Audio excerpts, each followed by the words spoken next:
Jadi kutuknya itu sudah digenapi. Jadi tidak ada kutuk lagi di dalam Roma pasal yang ke-8. Kutuknya Taurat itu sudah diambil, sudah digenapi melalui kedatangannya. Yesus sudah datang dan dia sudah mati dan bangkit dan naik ke surga. Jadi sudah berlaku, sudah selesai kedatangan itu. Berarti sudah ada yang digenapi.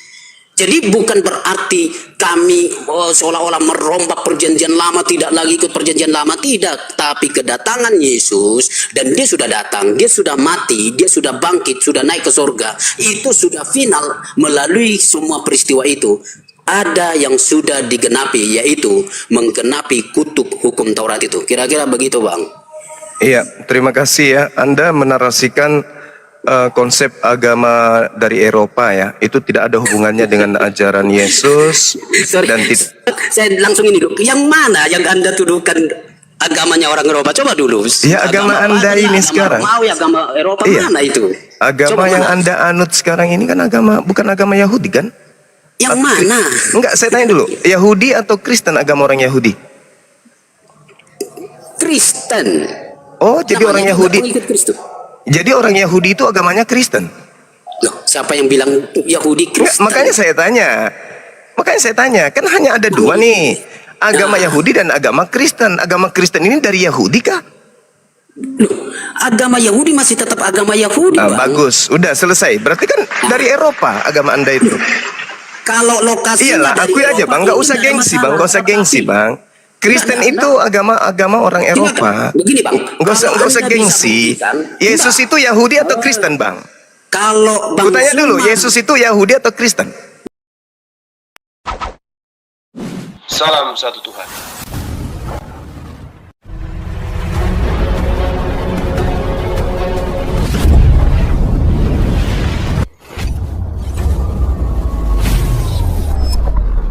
Pengantar ini singkat, para sahabat. Dukung semua ya sahabat-sahabat kita, channel Densa News Muslim.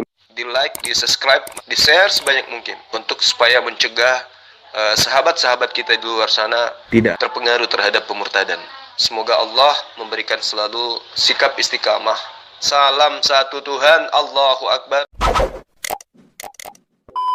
Ini kita masuk ke dalam ajaran Yesus, supaya Anda sadari itu.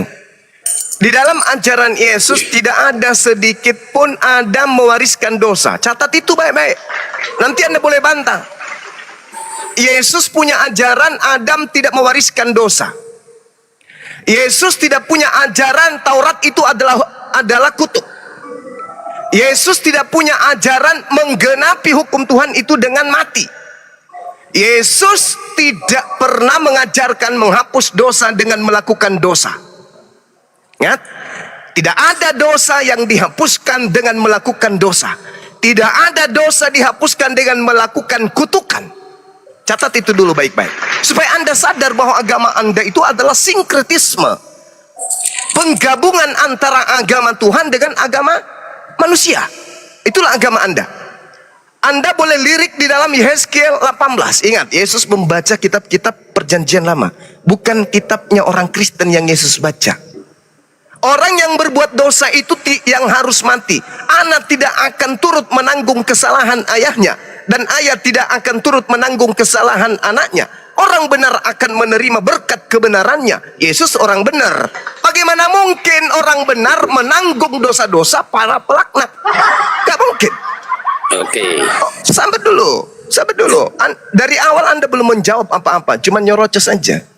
Jadi Yesus itu orang benar, Kristen itu orang fasik. Saya ulang, Kristen itu orang fasik, Yesus itu orang benar. Bagaimana mungkin Yesus menanggung dosa-dosa orang fasik? Itu mustahil terjadi. Orang Roma itu penyembah pagan, Yesus penyembah Tuhan yang betul. Bagaimana mungkin penyembah Tuhan yang betul menjadi tumbal sesajen untuk penyembah pagan? Coba Anda pakai otak Anda itu sekali-kali. Makanya Kristen itu diusung dengan konsep dosa-dosa Kristen dihapuskan dengan menjadikan manusia menjadi kutuk di atas tiang salib. Itu konsep dari mana, Bang? Sabar dulu. Itu konsep dari mana? Saya uraikan kesimpulannya. Kristen, agama dari barat, mengusung manusia terkutuk di atas muka bumi ini bernama Yesus, tapi bukan yang asli. Karena Yesus yang asli itu orang benar. Yesus yang asli itu penganut Taurat. Yesus yang asli itu orang Yahudi. Dia mengajarkan barang siapa yang meniadakan setitik pun dari hukum Taurat, maka dia akan masuk ke dalam neraka. Matius 5 nomor 19. Itu ajaran Yesus. Ajaran yang Anda usung barusan itu adalah bukan ajaran Yesus. Itu ajaran barat, paganisme, yang menghapuskan dosa-dosa mereka orang-orang fasik ini dengan menjadikan tumbal orang yang benar. Itu mustahil. Ingat, Keluaran 23 nomor 7 nomor 8, jangan kau membunuh orang benar, jangan kau membunuh Yesus, jangan kau membunuh orang yang tidak bersalah, jangan kau bunuh anak Maria, sebab aku Tuhan tidak akan membenarkan orang-orang yang bersalah, sebab aku Tuhan tidak akan pernah membenarkan orang-orang Kristen. Selesai. Itu dalil, Bung. Oke, Ya. Bang. Nah, kembali kepada pertanyaan saya tadi, bagaimana ada keselamatan sementara yang Anda sembah adalah makhluk terkutuk? Silakan. Oke, Bang, oke ya. Oke, saya tidak tahu begini, Bang. Tidak apa-apa. Pertanyaan Anda itu bolak-balik lalu saya menjelaskan kemana-mana, tapi tidak apa-apa. Para pendengar kita ada. Tapi begini, Bang Juma, kadang-kadang Anda di satu sisi akan berbicara Yesus sebagai yang terkutuk. Di satu sisi Anda akan menyangkali Yesus itu sebagai pribadi yang terkutuk. Atau di satu sisi Anda membuktikan bahwa Yesus itu tadi punya dosa, punya salah. Tapi di satu sisi Anda menyatakan Yesus itu benar, tanpa dosa. Nah, oke. Nah, lalu begini, sebelum saya jawab lah, harusnya di awal ini, saya agak heran lihat Bang Zuma dan termasuk kawan-kawan itu begini. Masuk ke dalam Alkitab, ya, masuk ke dalam Alkitab yang dipegang oleh orang Kristen. Nah, lalu kutip ayat tertentu, nah lalu buat konsep-konsep tertentu, nah lalu menganggap itulah yang benar tanpa melihat secara komprehensif. Oke? Sehingga akhirnya apa? Tabrak sana, tabrak sini, pegang ini, pegang sana. Kalau istilahnya itu seperti maling ya, mana yang perlu ambil, yang tidak perlu buang. Gitu loh. Nah, akhirnya apa? Kita trouble terus. Padahal begini, yang saya pakai, ayat yang saya pakai adalah bagian dari Alkitab yang juga dipakai oleh Bang Zuma. Saya tidak bawa kitab lain. Nah itu. Nah lalu yang berikutnya, saya tidak tahu, saya yakin apa Bang Zuma terhadap Alkitab lalu berani berargumentasi bahwa ini adalah benar. Berarti Bang Zuma di satu sisi di hati nurani mempercayai kebenaran Alkitab itu. Itu loh. Ya, kok berani seperti oh ini benar, Yesus itu begini. Oke, tapi oke itu urusan Anda, mungkin diam-diam renungi. Tapi balik lagi. Nih, Bang Zuma ya. Kalau balik lagi mau mengutip Matius tadi, Matius itu Yesus itu bukan berarti kehadirannya membatalkan Taurat. Dia tidak membatalkan Taurat kehadirannya, nah lalu berhenti begitu saja. Justru di bagian Matius yang pasal yang ke-5, 7, 8 itu ya, itu sangat ya 5, 6, 7 maksud saya. Itu sangat tegas. Yesus justru menyatakan otoritas dari perjanjian lama. Ya, kamu telah mendengar, gitu ya. Kamu telah mendengar dari nenek moyangmu atau sebelumnya kamu telah mendengar. Yesus akui, hanya memang dia lebih berotoritas. Tetapi aku berkata kepadamu. Tetapi ada satu yang ditekankan dia, mata ganti mata, gigi ganti gigi. Artinya sebuah kesalahan harus dibalaskan secara sepadan. Maka dosa-dosa manusia yang tidak sanggup, yang tidak mampu mencapai standar moral Allah sebagaimana dinyatakan oleh hukum Allah, ketika mereka tidak sampai, maka kutuk itu ada. Kutuk hukum Taurat itu ada. Jangan nanti tanya lagi mana-mana. Oke, itu kita sudah bahas itu. Di ulangan pasal 28, 27 itu ada berkat, ada kutuk. Gitu ya. Itu berjalan bersamaan. Nah, jadi ada kutuknya Taurat itu. Nah, itu sudah digenapi. Nah, lalu kalau bilang lagi, Yesus tidak pernah menyatakan dirinya bahwa dia mati untuk itu. Yo, cok, kita buka dulu. Di dalam Markus itu, di dalam Markus pasal yang ke-10 ayat 45 itu jelas, Bang. Markus pasal 10 ayat 45, karena anak manusia juga datang bukan untuk dilayani, melainkan untuk melayani dan untuk untuk memberikan nyawanya menjadi tebusan bagi banyak orang. Kata tebusan itu dipakai dengan tegas, menjadi tebusan. Jadi dia mati, dia menyerahkan dirinya, memberikan nyawanya, itu ya, memberikan nyawanya sebagai tebusan, ya. Jadi jangan pikir Yesus itu mati secara tanpa berarti, atau malah Yesus bilang malah mau mungkin bilang Yesus itu mati karena kesalahannya. Enggak, mati sebagai tebusan. Jadi Yesus sadar kematiannya adalah untuk itu. Oke, saya kira itu aja. Tapi mungkin jawab dulu yang bagian-bagian awal itu, Bang Zuma. Ya, Anda belum menjawab terkait dengan bagaimana mungkin selamat sementara yang Anda sembah itu terkutuk. Sabar dulu. Oke, saya jawab dulu ya. Sabar. Waktu saya Anda dulu. masih ada nanti. Sabar dulu. Oh ya, sudah, oke. Iya, lanjut. capek juga saya mendengarkan suara Anda, tapi isinya nggak ada. Anda berbicara mengenai komprehensif. Saya sudah jawab, Bang Zuma, cuma Anda aja bilang enggak jawab. Saya Iya. mau pamit dulu karena mau jemput ini. Ya, silakan Bang Marcelino, silakan, hati-hati di jalan. Oke. Selamat Bang Marcelino, ayo. Iya. Assalamualaikum. Waalaikumsalam warahmatullahi wabarakatuh. Anda berbicara mengenai komprehensif. Di agama Anda itu nggak pakai itu. Agama itu doktrin, agama Anda itu dogma. Kalau berbicara komprehensif, berarti dia harus menyeluruh. Dan pada intinya, itu semua cakupan item-item kekristenan itu wajib hukumnya ditelaah, teliti, baru kemudian dijadikan sebagai patokan hukum. Itu dulu. Tapi di Kristen itu tak ada, komprehensif itu nggak dipakai, Bung. Jangan Anda pakai bahasa-bahasa ilmiah yang justru akan menabrak dogma. Dogma itu tidak pakai teliti, menyeluruh, luas, meliputi. Itu nggak ada dalam dogma. Yang namanya dogma itu ya pembodohan, pentululan manusia. Itu dogma namanya. Tai ayam didogmakan itu adalah coklat, jadi coklat dia. Itu dogma. Itu tidak pakai ilmu komprehensif. Itu agama Anda. Nah sekarang, masuk ke dalam tema. Anda mengatakan saya kadang-kadang menggunakan Yesus itu tidak terkutuk. Kadang-kadang menggunakan Yesus itu terkutuk. Kenapa bisa Bang Zuma seperti itu? Karena orang Kristen itu menggabungkan antara Yesus asli dan Yesus palsu. Oke, Yesus, Bang Zuma, sabar yang mana dulu, Bang. yang Yesus palsu dan Yesus asli? Mana? Tolong Yesus langsung. asli itu yang mengajarkan hukum Taurat adalah kunci keselamatan.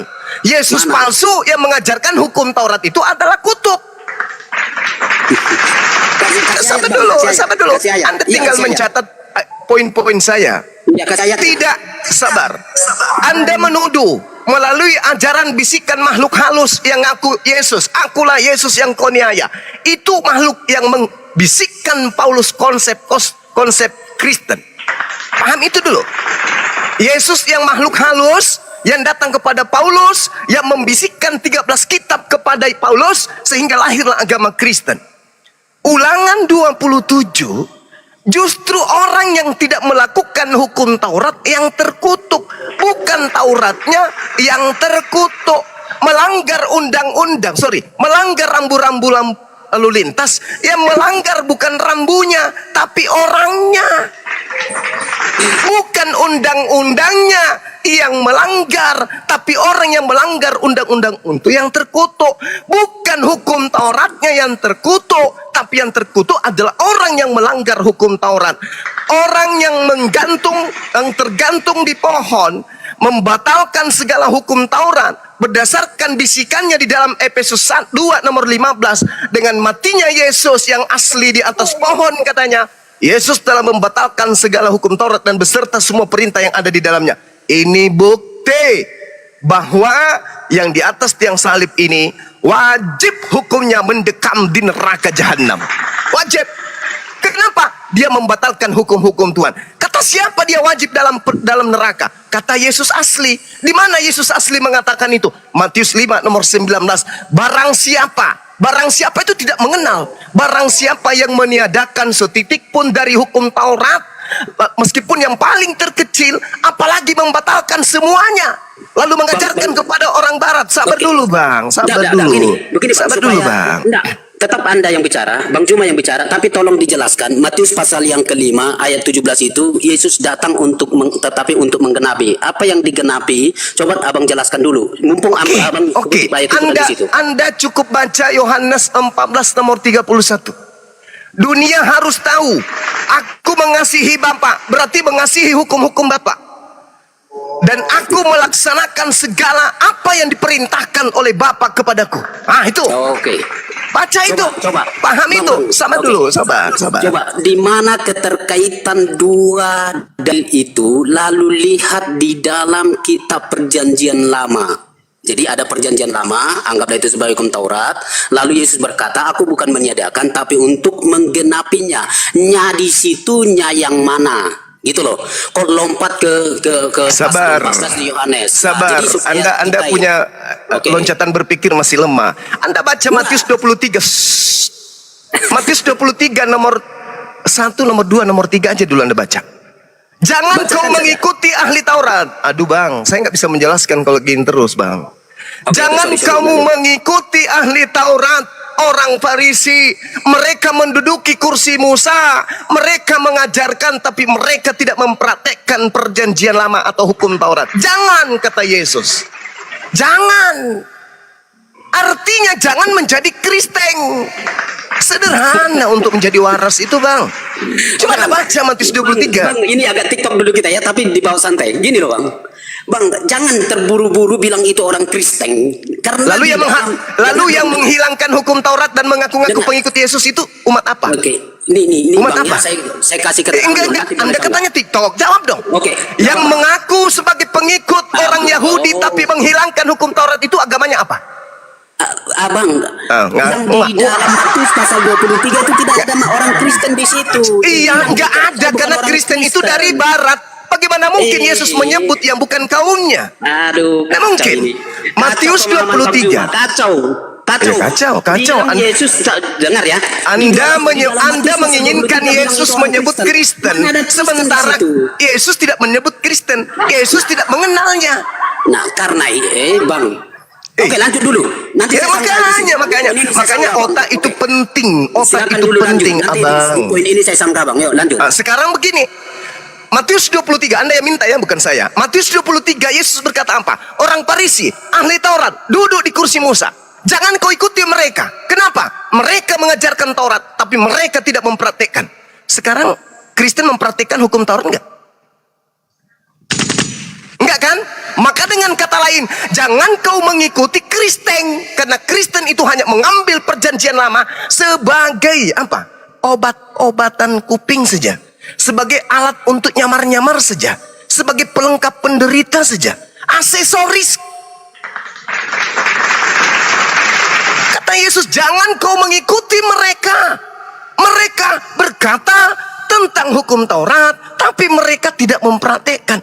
Kalau orang Yahudi ahli Taurat saja, orang Farisi saja, Yesus larang diikuti, apalagi Kristen. Yahudi aja dilarang ikuti oleh Yesus. Jangan kau mengikuti mereka, sebab mereka berkata, tapi mereka tidak mempraktekkan. Jangan. Kalau ahli Taurat saja dilarang ikuti, orang Farisi saja dilarang ikuti, apalagi Kristen. Oke, sudah lanjut. Kembali ke PR Anda. Bagaimana Anda bisa selamat sementara yang Anda sembah itu adalah Yesus palsu yang mati terkutuk di atas tiang salib? Silakan. Oke. Gimana? Saya mau jawab pertanyaan ini atau mau jawab penjelasan yang panjang? PR-nya, Bang. PR-nya bagaimana Oke. Kristen itu Oke. bisa selamat sementara yang disembah makhluk terkutuk Yesus palsu. Oke. Itu loh. Baik. Silakan. Saya akan jawab ini Bang Zuma. Waktu abang yang panjang, oke, berikan ke saya. Saya kasih secara Anda adil. waktu 3 jam. Udah, Kami udah. diam. Oke, Silakan. sudah. Ya, oke. Pertama ya, Bang Zuma tadi kutip-kutip di dalam Matius pasal yang kelima ayat 17 itu. Nah, lalu saya Ayat coba 15, Bang. Nomor 19, Bang. Oke. Jangan mengulang kesalahan terus. Atau abang tidak mau ayat 17-nya. 17, Mau 18, 19. Anda mau mulai dari 15 pun saya makan. Oke, Tapi sudah. masalahnya Yesusnya di poin 19.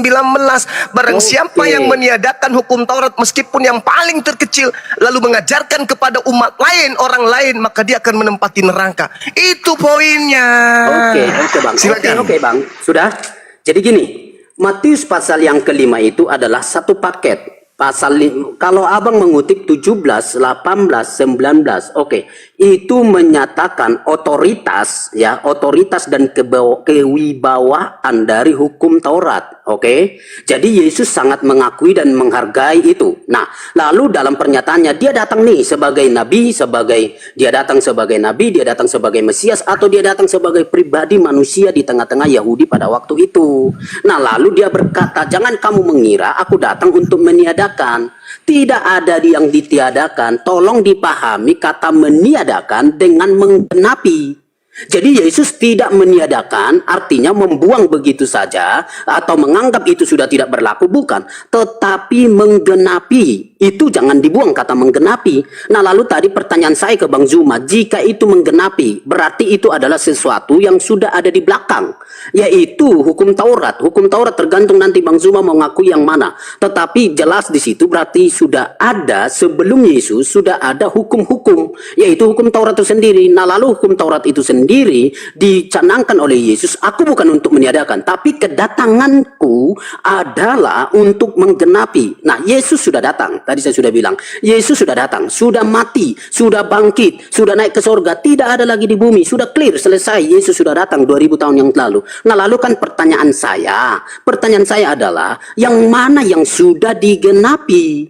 Gitu loh. Itu tidak dijawab Bang Zuma. Nah, lalu lompat ke pasal 14. Pasal 14 itu, nah lalu kaitkan dengan Matius pasal 23. Nah, lalu menjadi kabur dari pertanyaan saya. Mana yang disebut digenapi itu? Nah, lalu ini lompat ke pasal 23 bahwa ada satu pernyataan pernyataan atau pencelaan Yesus terhadap orang-orang yang ada di situ. Jelas. Oke, kita masuk ke Matius pasal yang ke-23.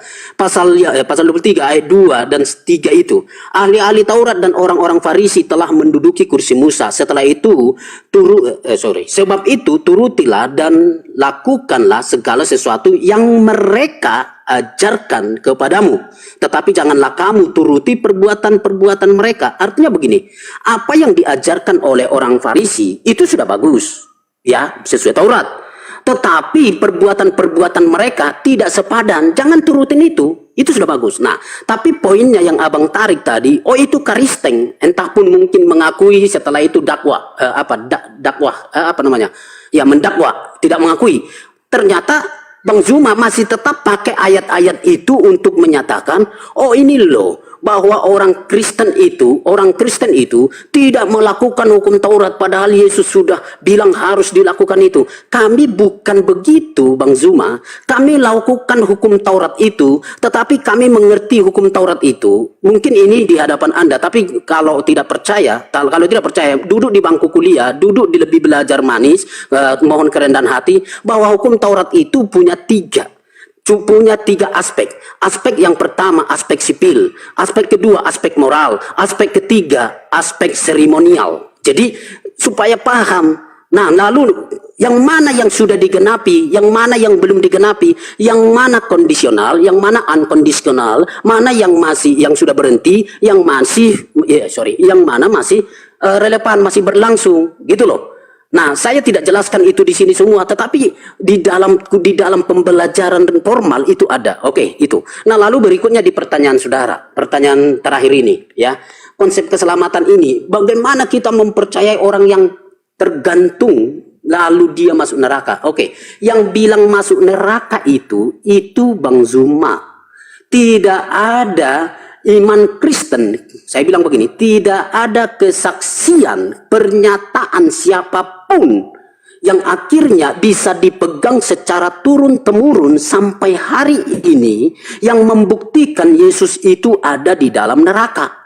Jadi Yesus tidak berada di dalam neraka dalam konsekuensi kematiannya yang terhukum itu lalu dia akan menetap di sana. Tidak, ya. Tidak ada itu. Kalau Bang Zuma bilang itu, ya enggak apa-apa. Itu kan Bang Zuma yang bilang, bukan Alkitab, bukan iman Kristen yang diturunkan, yang punya runut historisnya. Tidak ada itu sampai hari ini. Nah, jadi silakan aja Bang Zuma bernarasi, silakan aja, enggak apa-apa. Tetapi jelas, Yesus yang mati itu adalah kematian sebagai penebus. Kematian yang mengganti. Dia sebagai penebus dan ada yang ditebus. Berarti ada sesuatu yang dibayarkan. Ada sesuatu yang dibayarkan. Nah lalu akhirnya orang-orang yang disebut sebagai ada di dalam lumpur dosa atau di dalam kutuknya hukum Taurat itu diselamatkan.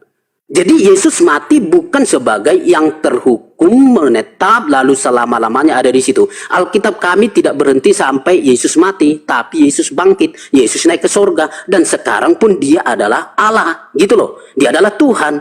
Jadi iman Kristen itu, jadi kalau Anda tadi sedikit saya singgung soal komprehensif itu artinya pemahaman kami mulai dari Kejadian sampai Wahyu, kami kaitkan, kami sangat-sangat perhatikan detailnya. Cuman tidak mungkin dibuka di forum-forum yang seperti ini. Belajarlah di gereja, belajar di katekisasi, belajar di sekolah-sekolah teologi, begitu loh. Nah oke, jadi saya bantah pernyataan Bang Zuma, kalau Yesus itu mati lalu ada di dalam neraka, nah lalu yang di neraka itu dijadikan seperti seseorang atau oknum atau apa sesosok yang ada di neraka lalu dijadikan Tuhan, itu bukan iman Kristen. Tidak ada itu, Bang. Oke, makasih. Ya. Jadi Anda harus belajar dulu nih. Kalau saudara mengajarkan saya harus sekolah di sini, untuk apa sekolah kalau otak nggak dipakai? Percuma bang, sekolah tinggi-tinggi. Diam dulu kenapa bang? Nah, ini diskusi ringan dulu ya. Diskusi ringan, anggaplah ini iklan. Bang, janganlah bilang pernyataan begitu. Nanti ada orang tanya kepada abang memang sekolah sampai di mana? Saya Gitu. sekolah sampai hari ini. Sampai hari ini saya sekolah.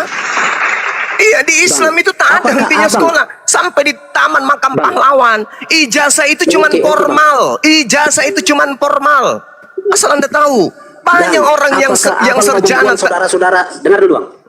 Abang mau membuang rekan-rekannya abang yang sarjana, yang master agama itu, mau buang itu.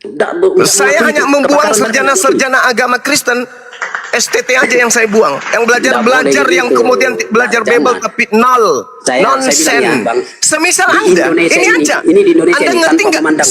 Sabar dulu. Anda berkhutbah 3 jam. Saya dulu. Satu kalimat sebelum Anda lanjut. Satu kalimat saja. Di Indonesia ini, di Indonesia ini tanpa pandang agama, menghargai pendidikan formal. Ya, kalau pendidikan tapi ujung-ujungnya menyembah makhluk terkutuk, kan percuma juga, Bang. Oke, itu soal lain. Jadi diam dulu. Ini Saya giliran saya. nggak mau ke teologi dulu, tapi pernyataan Anda tadi yang menghinakan orang-orang yang belajar itu, Bang. Di kalangan jangan aja menyolup. Jangan Anda profesor sekalipun, profesor kalau masih Kristen itu masih cukup. Gitu loh. Diam. Formal itu, Kalau Bang, dia abang masih tadi Kristen belajar meskipun dia formal. profesor, dia masih cukup bagi saya. Harus belajar sama anak TK. Bang, jangan nyerang teman sendiri. Loh, saya katakan serang. kalau seorang Kristen, profesor, dan masih menyembah manusia terkutuk, saya katakan dia masih cukup, masih level anak TK. Anak TK pun masih tinggi. Makanya diam. Oke. Ini diskusi, Bang. Bang. Silakan Ini diskusi. Oke. Iya. Tapi yang jangan ngomong panas. begitu itu justru terhinakan. Oke, silakan. Jangan ngomong. panas. Silakan Karena aja. orang akan bilang, Silakan nyari aja, Bang. bunyinya. Silakan. Anda yang nyari Kosong bunyinya kok enggak ada. bunyinya, Enggak ada bibir dan yang kok berisi akan merunduk orang bunyi yang yang terkutuk disembah gimana selamatnya? Enggak ada, Anda jelaskan. Oke? Yesus terciduk, makhluk terciduk, terkutuk di atas pohon. Mau memberikan keselamatan, itu ilmunya di mana? Secara komprehensif itu di mana Anda bisa dapatkan teori itu? Itu kan buatan-buatan kalian saja. Kalian yang membuat-buat narasi, kalian mau membuat dogma, kerangka-kerangka iman yang kalian buat itu bertentangan dengan logika sehat. Makanya aku bilang, sekalipun kalian profesor, kalau masih menyembah makhluk terkutuk, tak ada gunanya. Nonsen. Sekarang Oke, masuk. sudah. Dengarkan, astagfirullahaladzim ya Allah yang karim. Sebenarnya umat Islam itu sudah muak mendengarkan Anda. Poin Anda itu nggak ada. Yang dikatakan nubuat, Bang, itu adalah nubuat itu. Jangan karena panas Anda memperlihatkan ya adab yang kurang bagus. Kita berdiskusi. Anda ngomong saya diam kan? Oke, meskipun yang kudengarkan itu cuman cuap-cuap pelawak. Di dalam Matius 23 nomor 3. Lepas dulu. Enggak, sebab itu turutilah dan lakukanlah segala sesuatu yang mereka ajarkan kepadamu. Anda tidak berani melanjutkan perkataan Yesus ini. Kenapa? Karena ini nampar muka Anda pakai sendal. Tetapi jangan kamu menuruti perbuatan-perbuatan mereka, karena mereka mengajarkan tetapi tidak mempraktekkan. Tidak mempraktekkan. Au, dalam bahasa Yunani, au payo. Mereka cuma berteori, tapi nonsen. Tidak mempraktekkan. Apa bedanya dengan Kristen? Taurat mengajarkan menyembah kepada hakikat yang maha suci, yang maha tinggi, yang tak nampak, yang tak tersentuh oleh kematian. Manusia tak pernah melihatnya, dan memang manusia tak bisa melihatnya. 1 Timotius 6 nomor 16. Tapi yang Kristen sembah justru makhluk manusia terkutuk. Gimana mau selamat? Taurat itu mempraktekkan menyembah kepada yang tak terlihat, yang maha suci. Kristen malah mempraktekkan menyembah makhluk terlaknat di atas pohon. Gimana Kristen ini mau selamat? Tak ada itu. Nah, sekarang giliran saya ngajarin. Sabar, saya ajarin Anda dulu. Penggenapan, menggenapi, genap itu adalah memenuhi. Contoh, ada ramalan, ada nubuat. Si botak akan datang dengan kumis sebelah kiri 13 lembar, kumis sebelah kanan 12 lembar. Itu nubuat. Ketika nubuat itu digenapin, maka akan muncul si botak dengan kumis kiri 13, kanan 12. Itu baru terpenuhi nubuatan tersebut. Sekarang tolong Anda tunjukkan nubuat dosa-dosa akan dihapuskan dengan mengorbankan manusia terkutuk di atas tiang salib. Tunjukkan nubuatan itu. Ingat, saya ajarin Anda, menggenapi artinya memenuhi nubuat yang pernah ada di dalam kitabnya orang Yahudi. Tunjukkan di dalam kitabnya orang Yahudi, dosa ditebus dengan mengorbankan manusia terkutuk di atas tiang salib. Di mana nubuatan itu tertulis? Sebab Yesus mengatakan, jangan kau mengikuti mereka karena mereka hanya berteori, tidak mempraktekkan. Nah, Kristenlah itu orangnya. Demikian. Oke, baik. Oke, baik. Ya, saya coba membawa diskusi ini santai sebenarnya, tapi mungkin Bang Zuma menangkapnya saya seperti ini. Enggak lah, saya enjoy aja ya, karena kita juga ketemu bukan kali ini. Oke, nah lalu berikutnya begini, kalau bilang tadi, saya kaitkan dengan pernyataan terakhir dengan pernyataan mungkin di awal.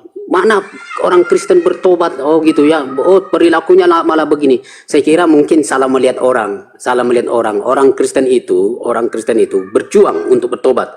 Tapi kalau melihat rata-rata, saya pikir 50-50 lah. Kalau kita mau lihat, dimanapun ada namanya salah, dimanapun ada namanya maling, dimanapun ada namanya yang terjerat sebagai orang yang bersalah ya.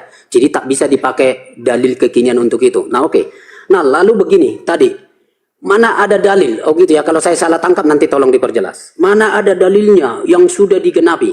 Oke ya, tapi ini nanti saya jawab, sekaligus saya akan tanya abang dari pernyataan abang ini. Nah gini, Yesaya pasal 53 adalah bagian dari kitab suci perjanjian lama yang juga diterima, diakui oleh orang-orang Yahudi, termasuk di zamannya Yesus, bahkan oleh Yesus sendiri mengakui itu adalah firman Allah. Ya, itu pernyataan hukum Taurat di dalam perjanjian baru, baik itu dengan kata hukum Taurat maupun kata hukum, itu seringkali menurut konteksnya mengacu 10 hukum Taurat atau 5 kitab Musa atau seluruh Alkitab perjanjian lama. Nah, jika begitu, yang mana yang digenapi? Oke, jadi Yesus itu mati untuk menggantikan dosa atau mati sebagai tebusan. Oke, yuk kita lihat Yesaya pasal 53, Bang. Ya. Yesaya pasal 53 itu ada di dalam perjanjian lama dengan jelas ya. Saya buat begini ya, saya akan baca. Ya, pasal 53. ayat yang kedua dulu ya, sorry, tulisannya kecil. Sebagai taruk, ia tumbuh di hadapan Tuhan. Dan sebagai tunas dari tanah kering, ia tidak tampan dan semaraknya pun tidak ada sehingga kita memandang dia, dan rupa pun tidak sehingga kita menginginkannya. Ayat 7. Ayat 3. Ia dihina dan dihindari orang, seorang yang penuh kesengsaraan dan yang biasa menderita kesakitan. Ia sangat dihina sehingga orang menutup mukanya terhadap dia. Dan bagi kita pun, dan dia tidak masuk hitungan. Perhatikan. Tetapi sesungguhnya penyakit kitalah yang ditanggungnya. Dan kesengsaraan kitalah yang dipikulnya. Padahal kita mengira dia kena tulah, dipukul dan ditindas Allah. Tetapi dia tertikam oleh karena pemberontakan kita. Dia diremukkan oleh karena kejahatan kita. Ganjaran yang mendatangkan keselamatan bagi kita ditimpakan kepadanya. Dan oleh bilur-bilurnya kita menjadi sembuh. Oke, itu aja. Jadi kalau Bang cuma mau bilang yang mana, ini dia. Jadi Yesus datang, ya, dia menggenapi semua itu. Makanya apa yang apa yang digenapi tadi, ya, itulah yang dimaksudkan oleh Paulus di Efesus tadi. Itulah kematiannya. Jadi beberapa bagian khususnya soal penebusan, soal keselamatan yang dinubuatkan dalam perjanjian lama, Yesus katakan, aku akan menggenapi. Oke ya. Nah, itu jawaban saya. Sekarang pertanyaan saya, Bang. Tolong buat pengertian kira-kira yang mana yang digenapi dari hukum Taurat melalui kedatangan Yesus. Dan jelas dia sudah datang. Jadi ada yang sudah digenapi. Yang mana itu? Coba Bang. Oke, baik. Saya tanggapi dulu jawaban Anda yang ngeyel nih ya. Anda mengatakan kemudian di awal bahwa Yesus itu menggenapi Yesaya 53. Sayangnya Yesus membantah itu. Itu dibantah oleh Yesus dan dibantah sang pemilik kitab. Bantahan Yesus Anda baca dalam Yohanes 15 nomor 37 sampai nomor 47. Bantahan orang Yahudi, ahli Taurat, imam kepala, mahkamah agama Anda baca di Yohanes 11 45 sampai 57. Malu kan? Oke, sebentar Bang. Sabar dulu, kenapa sih? Kenapa sih? Biar saya lihat ayatnya. Iya, lihat aja dulu. Sembari saya ngajar. Saya ngajar, jangan diganggu. Diperlambat aja. Silakan Anda belajar dulu. Yohanes 11 nomor 45 sampai nomor 57 itu adalah bantahan nubuatan tuduhan karisteng yang muncul ratusan bahkan ribuan tahun cocokologinya kemudian. Oke. Yohanes 8 nomor 37 sampai 47 bantahan Yesus terhadap cocokologi karisteng yang muncul ratusan bahkan ribuan tahun kemudian. Yesaya 53 itu bukan untuk Yesus. Bang, ini waktu saya loh, Bang. Bang. Iya, baca maksud saya. Seperti saya tadi kan. Ini ayatnya saya baca. Saya tidak pernah mendengarkan Anda membaca Bible dari tadi. Oke, saya baca. Saya kasih dulu, saya ambil dulu, saya uraikan dulu. Saya uraikan dulu kebohongan karisteng. Di mute dulu orang ini. Mana ayatnya nanti baca. Di mute dulu orang ini, orang tak berakal ini. Saya dengarkan, sahabat-sahabat muslim, silakan arahkan pandangan kalian ke Yesaya 53 yang selalu diusung oleh manusia-manusia pendusta yang menganut ajaran dari barat ini. Dia membaca tadi data dari nomor 2 dari 53 itu. Apa yang dikatakan di sana? Sebagai taru ia tumbuh di hadapan Tuhan dan sebagai tunas dari tanah kering. Tunas dari tanah kering. Tunas dalam bahasa Ibrani artinya shereshi. Dari tanah kering artinya cia. Artinya Yesus ini berasal dari wanita yang sudah renta, wanita yang sudah mandul, wanita yang tidak layak tidak layak hamilkan anak. dari tunas tanah kering. Faktanya Maria ibunya adalah wanita subur, tidak disenggol aja hamil. Keok di situ. Kamu tidak cocok. Tuhanmu tidak cocok, yang terkutuk itu masuk ke dalam Yesaya 53. Saya ulang lagi. Dalam Yesaya 53 nomor 2, kata tunas di situ seresi. Tanah kering bahasa Ibraninya cia. Kenyataannya Yesus justru lahir dari wanita subur, pura. Bahkan perawan, batulah. Perawan tidak disentuh laki-laki, hamil dia. Ditiup aja dia hamil. Berarti dia bukan tunas yang kering. Dia adalah tunas yang subur. Dia adalah pura. Wanita perawan yang subur, pura batula. Oke? Sedangkan yang disebut tanah kering itu cocoknya Elizabeth. Elizabeth itu adalah wanita mandul. Dia wanita akar. Wanita yang tidak lagi bisa hamil. Dia tunas kering. Itu baru cocok sebagai tanah kering. Kalau Maria itu tanah yang subur. Itu dulu kebohonganmu yang kedua. Bantahan kebohonganmu. Kemudian bantahan Yesus. Mulai saya baca. Anda minta kan? Nah ini saya bacakan bantahan Yesus. Aku tahu bahwa kamu adalah keturunan Abraham, tetapi kamu berusaha untuk membunuh aku, karena firmanku tidak beroleh di tempat dalam kamu.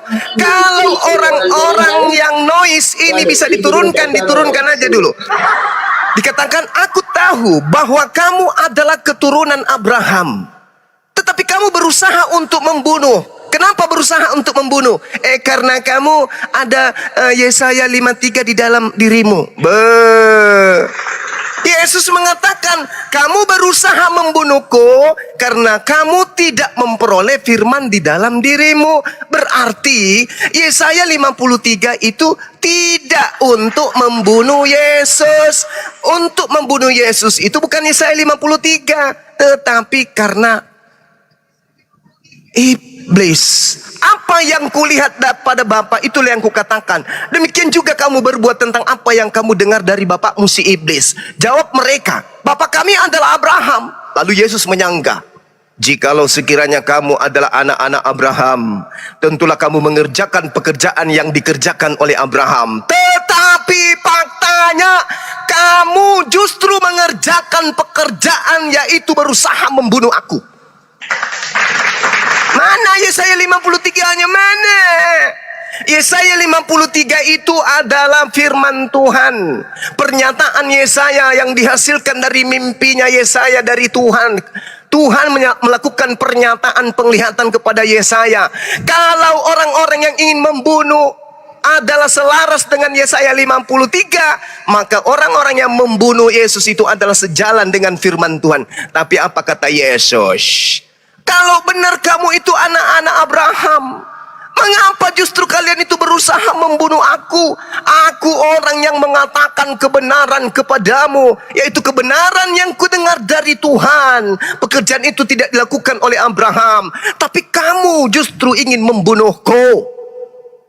Andai saja membunuh Yesus itu penggenapan dari Yesaya 53, maka orang-orang Yahudi akan berkata, aku ingin membunuhmu dikarenakan firman Tuhan kita dalam Yesaya 53. Bukankah kamu datang untuk nebus dosa-dosa Kristen?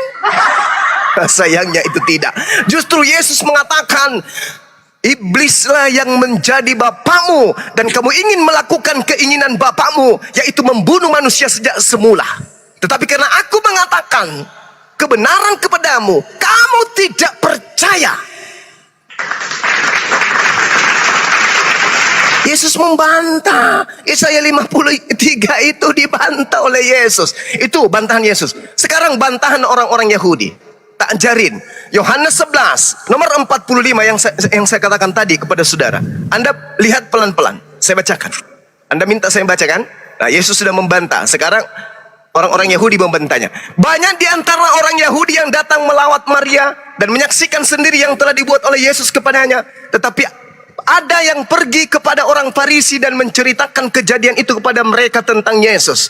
Lalu imam-imam kepala, satu, orang-orang Farisi. 2, mahkamah agama. 3, orang Yahudi, ahli Taurat, semuanya berkumpul. Dan mereka berkata, apa yang harus kita perbuat? Yesus ini banyak membuat mujizat. Apabila kita biarkan Yesus, maka semua orang akan percaya kepadanya. Dan kalau itu terjadi, maka orang-orang Roma akan datang dan merampas tempat suci kita dan bangsa kita. Ahli Taurat, mahkamah agama, orang Farisi, orang-orang Yahudi berkumpul, sepakat. Kalau ini kita biarkan, maka orang Roma akan datang merampas tempat suci dan bangsa kita. Tetapi seorang di antara mereka, yaitu Kayafas, imam kepala. Imam kepala ini ahli Taurat, mahkamah agama, imam kepala. Tidak menjadikan Yesaya 53 dasar pijakan untuk membunuh Yesus. Tidak sama sekali. Jadi kebohongan barat jangan Anda ajarkan di sini. Imam kepala berkata pada tahun itu, kamu tidak tahu apa-apa. Dan kamu tidak insaf. Lagi-lagi bahasa Al-Quran. Bahwa lebih berguna bagimu jika satu orang mati, yaitu Yesus, untuk bangsa kita, bangsa Israel, daripada seluruh bangsa kita binasa. Hal itu dikatakannya bukan dari dirinya sendiri, tetapi sebagai imam kepala, bukan sebagai jemaat dari barat, bukan pastor, bukan pendeta, tetapi sebagai imam besar. Maka sebagai imam besar, Kayafas bernubuat bahwa, dengarkan bunyi nubuatannya, dengarkan. Yesus akan mati untuk bangsa itu. Tak ada Oke, bangsa poinnya, Kristen. poinnya, Pak. Sabar dulu, Poinnya aja, poinnya. sabar Udah terlalu panjang, dulu, poinnya sabar apa? dulu, sabar, Poinnya apa? sabar, Yuk, sabar. lanjut. Sabar. Karena lanjut. itu, mulai hari itu, mereka ahli Taurat, mahkamah agama, orang Farisi, orang Yahudi bersepakat untuk membunuh Yesus. Apa reaksi Yesus? Baca nomor 54. Karena itu, Yesus tidak lagi menampilkan dirinya di depan umum di antara orang-orang Yahudi. Dia bersembunyi, dia berangkat, dia ngumpet kemana? Dia ngumpet ke padang gurun. Apa nama padang gurunnya? Efraim, tempat kelahirannya yang banyak pohon korma. Dan di situ ia tinggal bersama-sama muridnya. Mulai hari itu kemudian orang Yahudi kemudian memberikan sayembara. Siapa yang mampu kemudian menangkap Yesus, ia berikan sayembara. Mereka mencari sambil berdiri di bait suci. Mereka berkata seorang demi seorang, bagaimana pendapatmu? Apakah Yesus akan datang ke pesta? Sementara itu imam kepala dan orang Farisi telah memberikan perintah supaya setiap orang yang tahu di mana dia berada memberitahukannya agar mereka dapat menangkap membunuh Yesus. Yesus membantah Yesaya 53. Orang-orang Yahudi, mahkamah agama, imam kepala, orang Farisi membantah Yesaya 53. Mereka sepakat membunuh Yesus hanya karena unsur politik, tidak mau bangsanya dirampas oleh kekaisaran Romawi. Selesai. Bungkus imanmu, kembalikan ke Vatikan sana. Jangan kau ajarkan di Indonesia. Demikian.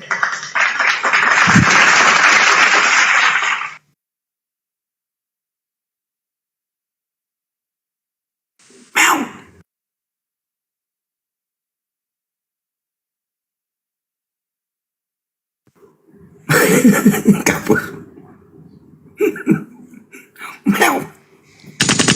Bungkus. Imanmu bungkus, bawa ke Vatikan. Karena sebelum Anda gulung tikar, tikar yang akan menggulung Anda lebih dulu. Takbir. Allahu Akbar. Allahu Akbar. Allahu Akbar. Walillahil hamd. Jadi kesimpulan sahabat-sahabat sekalian di awal tadi, orang ini berbicara mengenai komprehensif, tapi kita tidak menemukan itu. Tentang pernyataan saya berdasarkan Al-Quranul Karim sedikit pun tidak dibantah. Wa iyyadu'una illa syaitanan marida. Yang mereka sembah hanyalah iblis yang terkutuk, iblis yang durhaka. Dan kita buktikan pada hari ini, yang mereka sembah adalah makhluk yang terkutuk di atas pohon. Tak ada pembelaan, tak ada kemudian bisa menganulir pertanyaan saya untuk bisa kita terima jawaban dari orang tersebut ketika saya bertanya kemudian kepada beliau. Apa pertanyaan saya? Bagaimana Anda menarasikan iman Anda yang bisa selamat sementara yang Anda sembah adalah makhluk terkutuk? Itu pertanyaan saya. Bagaimana mungkin selamat ketika yang disembah adalah makhluk berdosa? Apa buktinya makhluk itu berdosa? Dia membatalkan hukum-hukum Tuhan dengan menumbalkan dirinya sendiri. Atau ini hanya konspirasi yang diusung oleh Barat untuk kemudian menjadikan Yesus sebagai tumbal. Yesus berpesan di dalam kitab mereka, Lukas 21 nomor 8. Waspadalah wahai murid-muridku kepada penyesat yang akan datang kepadamu dengan memakai namaku, menjual namaku, dan berkata, akulah Tuhan, akulah dia.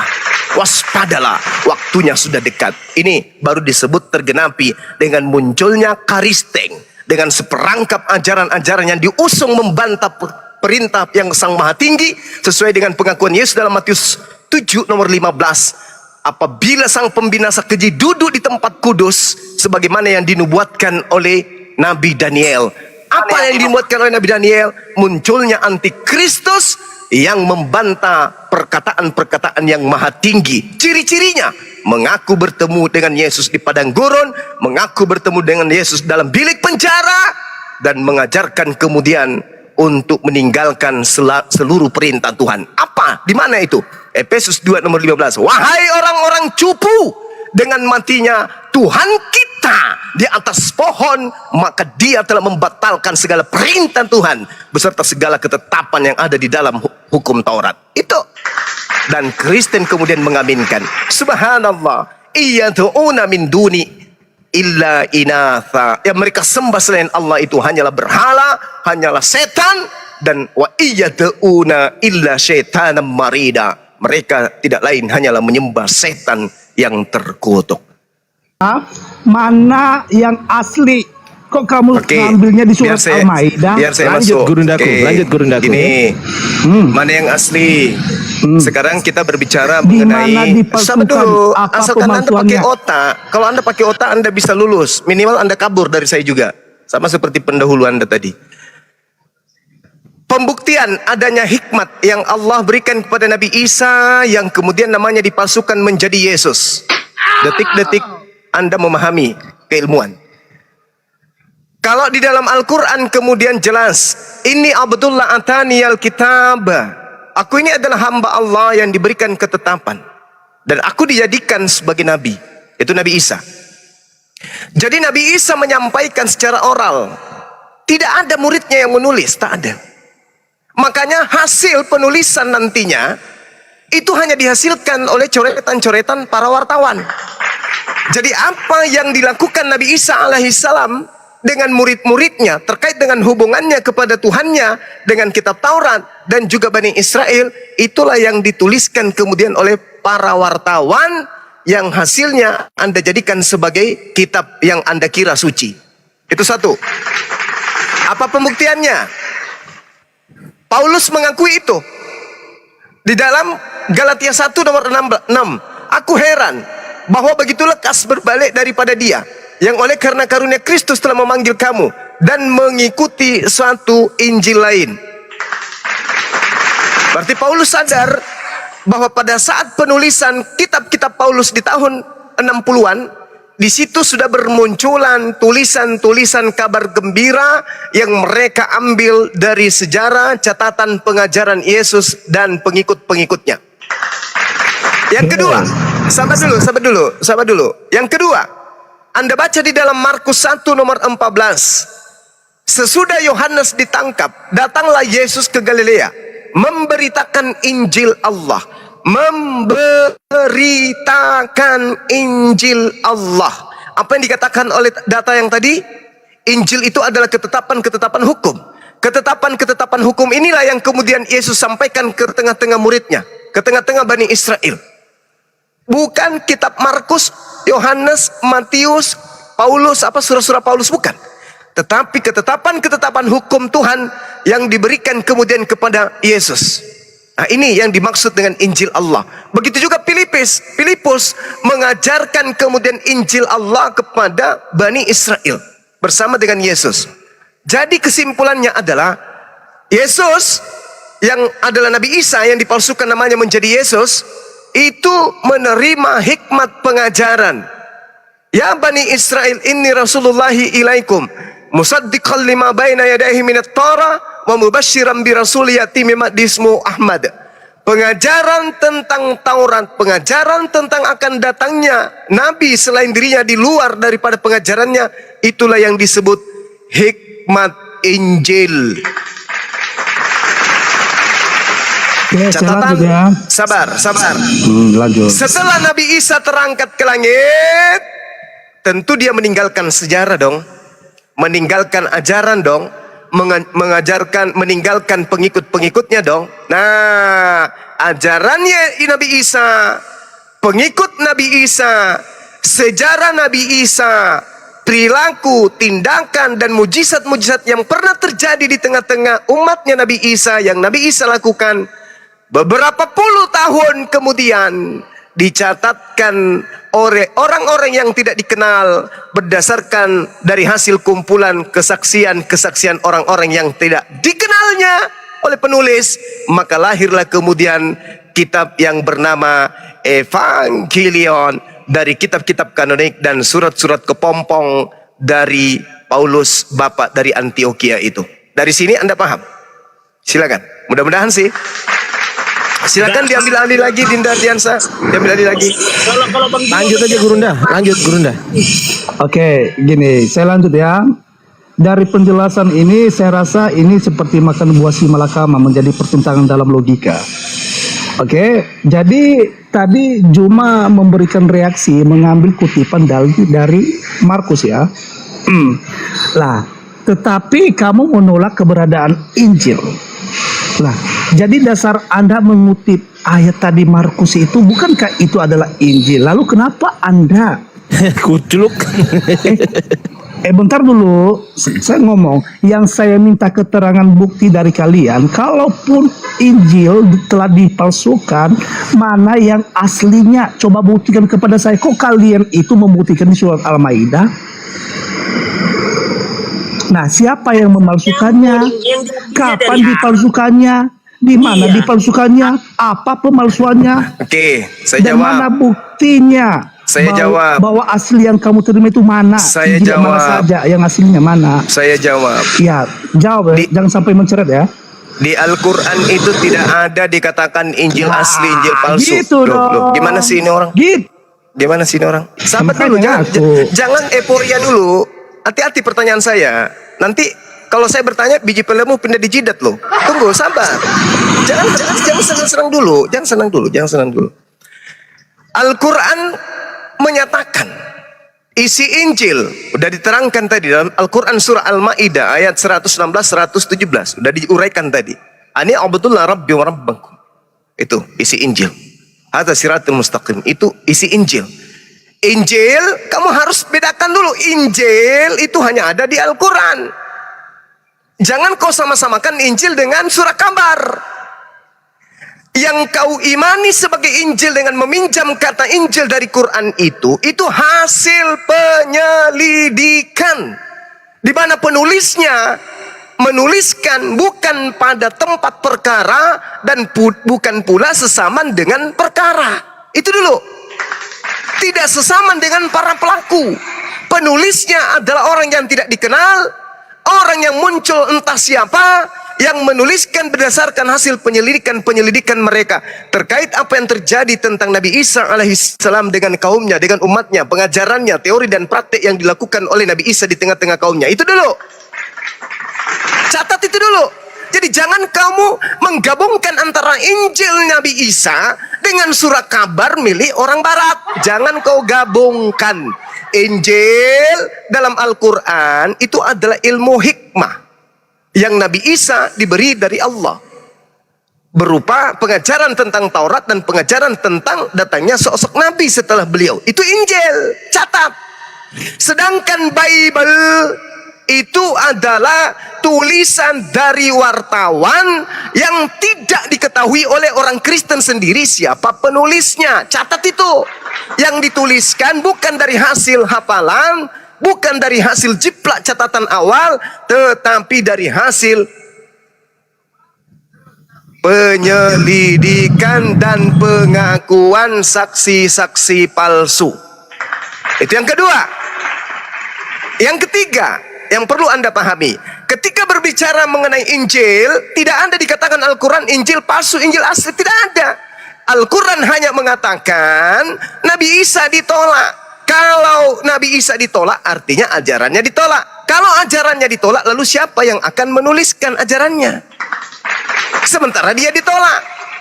Oke, itu yang ketiga. Yang keempat, terkait surat kabarmu itu diterangkan berbeda di Al-Quran.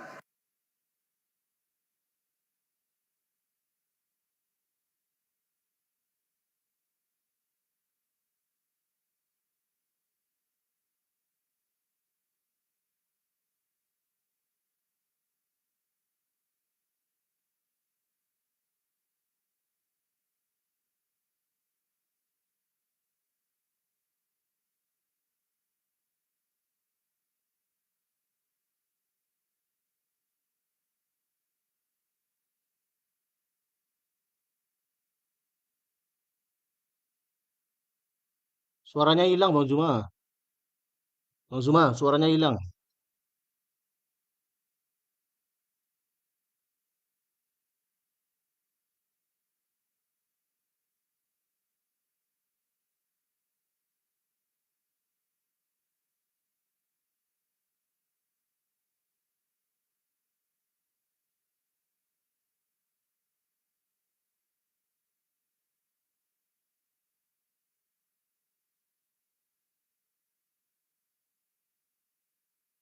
Bang Zuma suaranya hilang, Bang Zuma.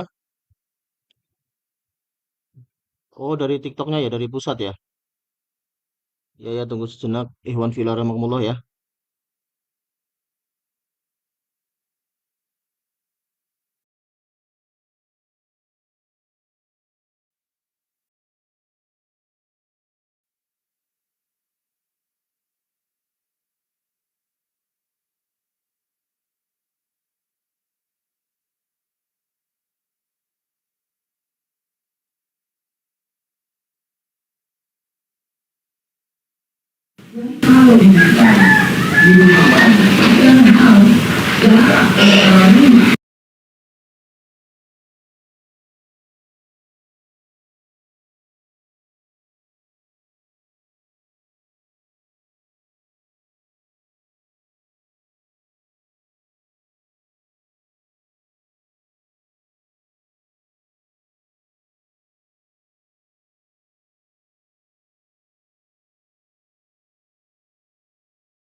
Host monitor host. Perungkat host.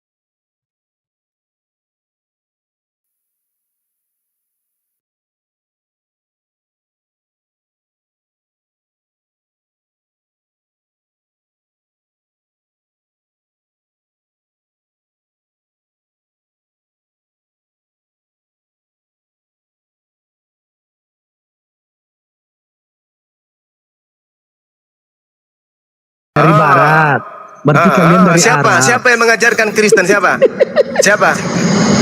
Siapa yang mengajarkan agama Kristen? Kita konsul dulu. Siapa dong? Islam dari Nabi Muhammad, keturunan Nabi Ismail. Bolehkah saya Yahudi, jawab? Yahudi dari Nabi Musa, ajaran para nabi dari Bani Ishak, dari keturunan Ishak. Ishak keturunannya melahirkan Yahudi. Nabi Ismail keturunannya melahirkan Islam. Kristen keturunan dari siapa Kristen ini? Murid Yesus kan 12 kan dari Yahudi. Saya tanya, kepas. Kamu nggak ada dalam keluarga Abraham, Iya, agamamu saya- itu. Agama bahas dulu Kristen deh apa. itu tidak Jangan termasuk di-mute dalam dong. agama samawi. Jangan Agama di-mute Kristen dong. itu di Aku luar dia. kakak keluarga Nabi Ibrahim. Orang tidak di-mute. bersunat tidak boleh masuk ke dalam rumah tangga Abraham, tidak Ele. boleh. Pemakan babi tidak Dia. boleh masuk ke dalam rumah tangga Abraham, nggak boleh, haram. Haram, nggak boleh, nggak boleh. Nggak boleh, pemakan babi orang tidak bersunat tak boleh masuk di dalam rumah tangga Abraham, nggak boleh. Karena itu keturunan setan. Oke? Oke ya? Nah, belajar lagi, jangan kau katakan Islam itu bungsu. Yesus itu Muslim. Nggak, Yesus itu bukan Kristen. Ya. Mana jalannya Yesus Muslim? Aduh, jadi ketawa saya. Baca Mana Yohanes dulu? 14 nomor 31. Baca. Baca. Jangan Baca. katanya Injil dipasukan. Baca, coba. Baca. Kalau bungsu memang suka hatinya memang bungsu namanya Ya udah, manja. Biasa. turunkan aja monyet-monyet ini, turunkan, nggak ada ilmu. Takut kau Ngapain? kan, mencari kau sama aku. Nah, sekarang pertanyaan saya. Enggak, bentar dulu. Ini, jangan pertanyaan. dengar. Giliran Anda membantah. Dengar pertanyaan saya. Saya Dengarkan mengikuti baik-baik. narasi dulu. Dengarkan pertanyaan saya Nasihan dong, baik-baik. bukan pertanyaan. Dengarkan pertanyaan saya baik-baik. Kita klarifikasi Saya dulu. umat Islam di sini sudah menjawab pertanyaan saudara tentang Injil. Sekarang pertanyaan saya kepada saudara. Yesus mengatakan di dalam Yohanes 17 nomor 8, segala firman yang engkau berikan kepadaku telah aku sampaikan kepada mereka. Pertanyaan saya, mana segala firman tersebut? Mereka ini menerimanya. Siapa mereka ini? Buktikan kepada saya. Silakan. Kamu mengakui enggak ketika Yesus itu berbicara di kitab Yohanes, apakah ini adalah merupakan Anda ketetapan? jawab. Tadi kamu mengatakan Injil itu Silakan Injil. Anda Sekarang kamu jawab. mengutip Injil. Segala firman yang engkau berikan kepadaku telah aku sampaikan kepada mereka, dan mereka telah menerimanya, dan mereka yakin dengan percaya bahwa engkau yang telah mengutus aku. Di mana segala firman itu sekarang? Silakan. Saya tunggu 6 hari 6 malam. Kemana-mana Juma, saya mengikuti. Saya tunggu 6 hari 6 malam. Kalau Kristen ini agama benar, berarti Kristen adalah agama yang berasal dari segala firman yang Yesus ucapkan kepada mereka, muridnya. Pertanyaan saya, mana segala firman yang Yesus sampaikan kepada muridnya? Silakan. Mampus, kau ke gereja jilat lubang pantat pendeta biar kau waras.